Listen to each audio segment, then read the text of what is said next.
A minha primeira graduação foi na FATEC São Paulo, que eu me formei em projetos mecânicos. Depois eu vou fazer física na Universidade de São Paulo. Mestrado também eu fiz na física, doutorado eu fiz aqui no ITA. Aí eu fiz pós-doutorado no IAG e agora estou no meu segundo pós-doc aqui no INPE. Aqui no INPE eu trabalho na pipeline do Bingo. Pipeline é um nome que a gente dá para o desenvolvimento do software que faz a análise de dados da aquisição até a análise final dos dados. E mais especificamente eu trabalho num módulozinho que lida com a não gaussianidade. Eu posso te responder isso de uma maneira simplona, dizer que é porque é legal, é porque é o que eu gosto, o que é mentira, porque não é só porque eu gosto, entendeu? Ela tem uma motivação de desde pequena eu achar que que se é um tijolinho que eu vou contribuir, eu me sinto melhor dando uma contribuição com um tijolinho dentro da ciência, porque eu acho que permanece, é como se esse trabalho ele vai ser permanente. Pode não ser impactante, isso é outra coisa, mas ele na história, ele permanece. Então, assim, a ciência ela é interessante porque ela vem para esse lado do ser humano que foge um pouco desse imediatismo que muitas vezes é necessário, mas às vezes intoxica a gente. Isso é aquilo ainda que faz o ser humano pensar um pouco no futuro, não no futuro imediato. Algumas pessoas se identificam com profissões que te dão um resultado vinculado ao futuro imediato, ou seja, a daqui 10 anos, então como que eu vou estar daqui 10 anos? A ciência ela permite você estudar qual o caminho que a humanidade vai estar daqui 50 anos.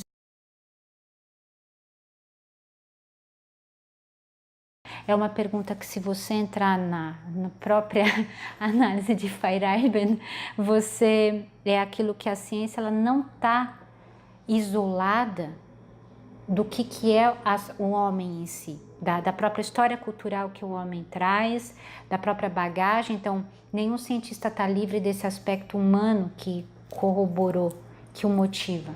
Então, assim, o que te direciona dentro da ciência, não na metodologia, mas o que te mantém, muitas vezes, nunca vai ser, se você pegar, você não vai encontrar uma resposta comum a todos. Se você for olhar, mesmo de pequeno eu já queria isso. De pequena eu já sentia que eu queria trabalhar com astronomia. Pequena eu já tinha interesse por robô. Então, assim, eu manipulei meu irmão para o meu irmão comprar brinquedo que sabe, Playmobil, robô, tudo que fosse elétrico para eu poder brincar. Então, assim, eu queria brincar com aqueles carrinhos, com tudo aquilo, porque para mim fazia sentido entender como as coisas funcionavam. Eu não queria, esse desafio de fazer algo na fronteira. É você ser capaz de estar na fronteira do conhecimento e tentar avançar nessa fronteira. É a mesma coisa de você estar num abismo e você falar o que você enxerga depois. Então a ciência para mim me dá essa sensação, que não sei se é verdade ou não, mas me dá essa sensação de justamente estar aonde o ser humano está encontrando uma dificuldade para responder alguma coisa.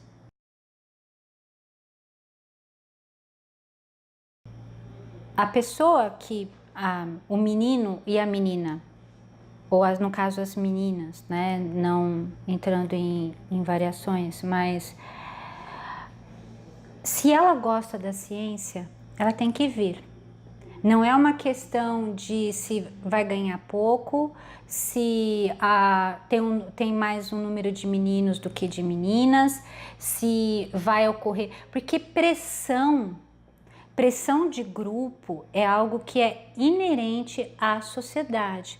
Então, saber lidar com a pressão é algo que você vai ter que aprender. Você é pressionado enquanto cientista para dar resultado, você é pressionado para tirar nota boa, você é pressionado para não perder, para publicar, para não perder assim o investimento, você é pressionado a dar resultados. Então, a menina não pode se sentir com medo de falar, eu não vou participar porque tem eu vou ser maltratada, não. Se ela gosta, ela tem que vir.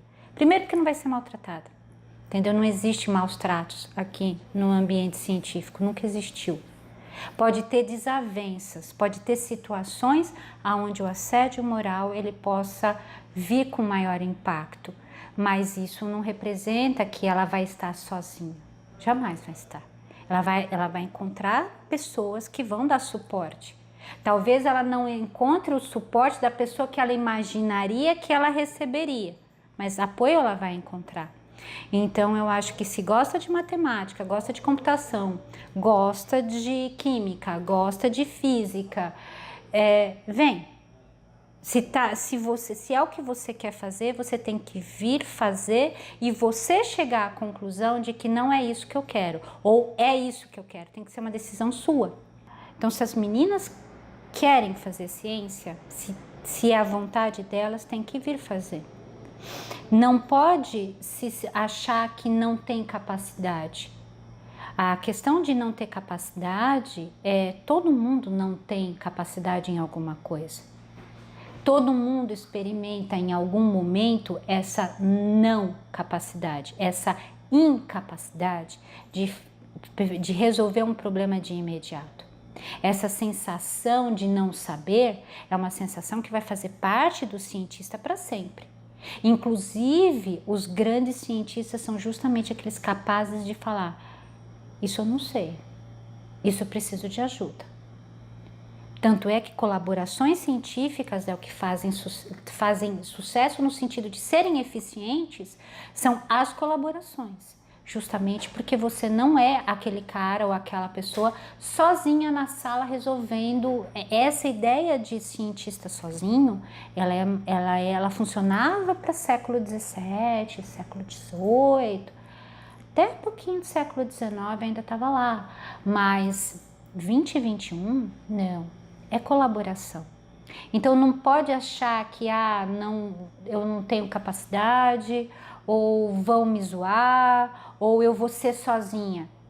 Você vai ser sozinha sempre. Nós estamos sozinhos no mundo quase sempre. Para todas as decisões que a gente toma, são decisões solo. São decisões que no fundo é você mesmo que toma com você mesmo. Então, mas as pessoas dizem para eu fazer. Você só vai fazer se você quiser. Então aqui sentir pressão você vai sentir. É uma coisa que vai acontecer porque você vai ser desafiada o tempo todo. E o desafio gera pressão. Você fica pressionada para vencer esses desafios. Agora, mal-estar, assim, uma visão tão negativa, não. Tem mais meninos, mas eles são bonzinhos.